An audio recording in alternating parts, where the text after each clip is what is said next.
డబ్బు, అనారోగ్యం, ఉద్యోగం, వ్యాపారం, అప్పులతో బాధపడుతున్నారా? మీకోసమే లాంచ్ యువర్ ఫ్యూచర్ ప్రోగ్రామ్. నమస్తే, welcome back to Suman TV. Present మనతో పాటు ఉన్నారు పబ్లిక్ స్పీకర్ రజనీ రమ్మ గారు.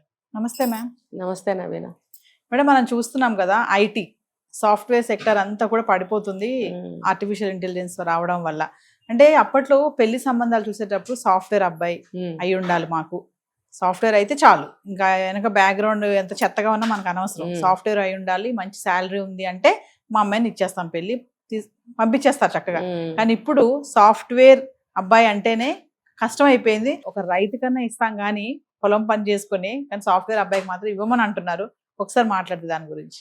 నేను ముందు ఇదే చెప్పదలుచుకున్నా, రైతు కన్నా ఇస్తాం కానీ అని అంటే అలాంటి వాళ్ళకే ఇవ్వండి అని నేను చెప్తున్నా. రైతులు ఏమన్నా తక్కువ? దేశానికి వెన్నెముక. ఇప్పుడు ఎంటెక్లు, బీటెక్లు, ఎంఎస్లు చేసిన వాళ్ళు కూడా వ్యవసాయం చేసుకుంటున్నారు. ఎందుకంటే వాళ్ళకి అది ఇంట్రెస్ట్. వాళ్ళ వాళ్ళ వంశపారంపర్యంగా వస్తున్న వ్యవసాయం అనేది వాళ్ళు చేసుకోవడానికి ఇంట్రెస్ట్గానే ఉన్నారు. అది చాలా మంచి వృత్తి కూడా. ఇప్పుడు సాఫ్ట్వేర్లు అంటే ఎందుకు ఎగబడుతున్నారు అని అంటే, మంచి శాలరీ వస్తుంది, ఎక్కడికో వెళ్ళిపోతారు, ఇక్కడ ఏమి అంటుకోకుండా హాయిగా. మా పిల్ల ఇక్కడ ఎవరిని అంటుకోకూడదు కదా, మా పిల్ల ఇక్కడ ఎవరిని అంటుకోకూడదు, ఎక్కడికైనా వెళ్ళిపోవాలి, జిల్లా దాటి, రాష్ట్రం దాటి, వీలైతే దేశం దాటి ఎగిరిపోవాలి. ఎగిరిపోతే ఎప్పుడైనా నువ్వే వెళ్ళొచ్చు ఒక్కదానివే. ఇది తల్లిదండ్రుల ఆలోచన. మరి అబ్బాయి తల్లిదండ్రులు ఎప్పుడు కూడా మన ఎందుకులే బాధలు గొడవలని కొంచెం వెనక్కే ఉంటున్నారు అనాదిగా. అంటే అనాదిగా అంటే అప్పట్లో కొంచెం బాధలు పెట్టిన అత్తగారులు ఉన్నారు, కాదనట్లేదు, కానీ ట్రెండ్ మారిపోయిన దగ్గర నుంచి నేను చెప్తున్నాను. ఇప్పుడు దానివల్ల ఏమవుతుందంటే సాఫ్ట్వేర్ ఉద్యోగాలు పోయినాయి అని చెప్పలేము, ఉన్నాయి. కానీ గ్రాడ్యువల్గా ఏమవుతుందంటే, ఇప్పుడు ఒక డికేడ్కి చేంజెస్ అనేవి వస్తూనే ఉంటాయి. గత 20 సంవత్సరాల నుంచి సాఫ్ట్వేర్ అనేది బాగా నడుస్తుంది. మరి ఇప్పుడు మళ్ళీ ఒక చేంజ్ రావాలిగా, టెక్నాలజీ డెవలప్ అవుతుంది, మరి ముందుకు వెళ్ళాలి కదా. అందులోనే ఉంటానంటే కుదరదు. సో ఇప్పుడు ఏఐ వచ్చింది. ఇప్పుడు ఈ ఏఐ కూడా 1 డికేడ్ తర్వాత ఇంకోటేదో రావచ్చు కదా. కాబట్టి ఏది శాశ్వతం కాదు, ఏ ట్రెండ్కి ఆ ట్రెండే. ఈ సాఫ్ట్వేర్ పడిపోయింది అనటానికి కూడా లేదు, కానీ ఏఐ వచ్చిన తర్వాత జాబులు చాలా వరకు తగ్గిపోతాయి. ఇప్పుడు ఎన్నో మిషన్స్ వచ్చినాయి, రోళ్ళు రోకళ్ళ మూలపడలేదా? మరి అలాగే ఈ జాబులు వచ్చినప్పుడు మార్పులు అనేవి అలా ఆటోమేటిక్గా వస్తూ ఉంటాయి. ఒకటి పోతే ఒకటే. మరి ఇప్పుడు వాళ్ళకే పిల్లనిస్తాము అని అంటే అది కుదరదుగా. ఎంతమందికి ఇస్తారు మీరు? మరి మిగతా వృత్తులు, ఉద్యోగాలు చేసుకునే వాళ్ళకి పెళ్ళిళ్ళు అవ్వద్దా? లేకపోతే వాళ్ళు మనుషులు కారా? వాళ్ళు చేసే ఉద్యోగాలు కావా? వాళ్ళ కుటుంబాలు కావా? ఎందుకు ఇవ్వరు మీరు అని అంటే, అమ్మో ఇక్కడే ఉంటారు కదా, అమ్మో మేము పడలేం, మీరేదో పెద్ద అమాయకులు, మీరేదో పెద్ద మంచోళ్ళు కదా, ఇంక్లూడింగ్ మీ.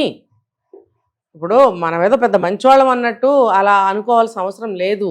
ఇప్పుడు ఎక్కడైనా సరే మీరు సమస్య నుంచి దూరంగా పారిపోతున్నారు, సమస్య అక్కడే ఉంటుంది. మీరు సమస్యను ఎట్లా రెక్టిఫై చేసుకోవాలనేది, కుటుంబాలను ఎలా సమన్వయం చేసుకుని ఎలా కలిసిమెలిసి ఉండాలనేది ఎవరన్నా ఆలోచిస్తున్నారా? ఆలోచించకపోవటం వల్ల ఈ దొంగ మార్గం ఎత్తుక్కుని పంపించేయడం బయటికి. ఎప్పుడైనా వీలు కుడితే వాళ్ళే వెళ్ళొస్తుంటారు.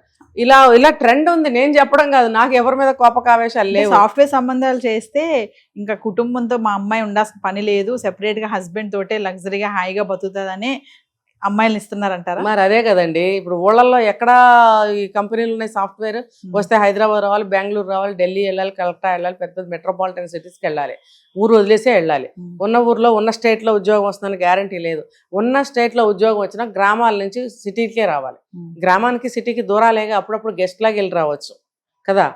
అదే కానీ ఊళ్ళల్లోనే అంటే ఊళ్ళల్లో కష్టాలు అన్నమాట. అందుకని ఊరు దాటించాలి. శాలరీ బాగా వస్తుంది, సొంత ఇల్లు ఉండాలి, పెళ్ళికి కారు ఉండాలి, ప్రాపర్టీలు ఉండాలి, పిల్లాడు ఒక్కడే అయితే చాలు. మరి ఒకవేళ వాళ్ళు కానీ పొరపాటును బతికుంటే వాళ్ళ నుంచి దూరంగా వెళ్ళిపోవాలి. ఇవే కదండి. ఇప్పుడు మన స్కిన్కి ప్రాబ్లం రాకుండా ఉండాలంటే మన స్కిన్ మనం సేవ్ చేసుకోవడానికి ప్రయత్నిస్తాం. కానీ పరిస్థితులు, అవతల వ్యక్తుల యొక్క పరిస్థితి ఏంటి మనం ఆలోచించమా? మన సేఫ్టీ మనం ఆలోచించుకుని ఇలా అనుకుంటున్నాం, వాళ్ళకే ఇవ్వాలి పిల్లల్ని ఇలా. మరి మిగతా వాళ్ళు పనికిరారా?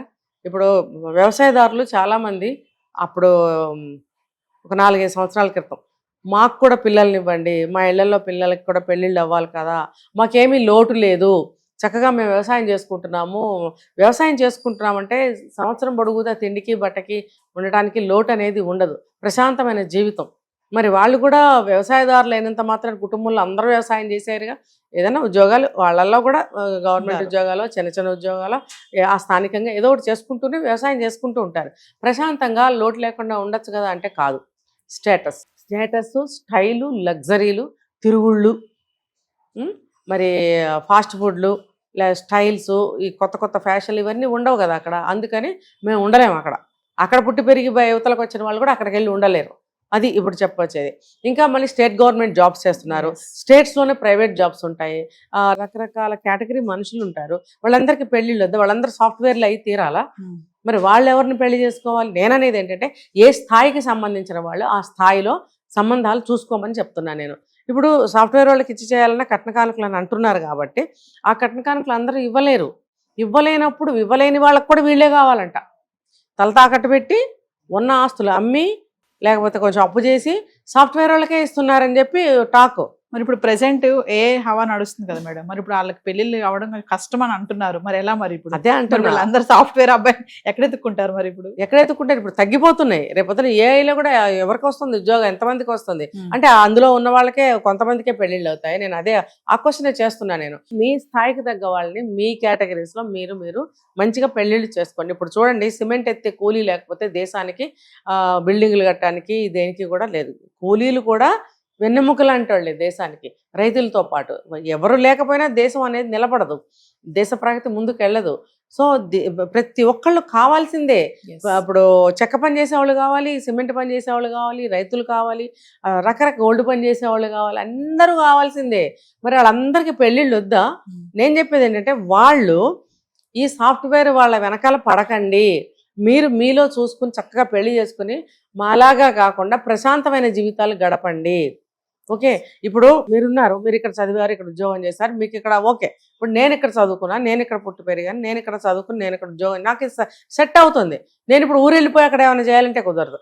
వాళ్ళు ఇక్కడికి వచ్చేసి చేయాలంటే వాళ్ళు కూడా ఇమ్మడలేరు.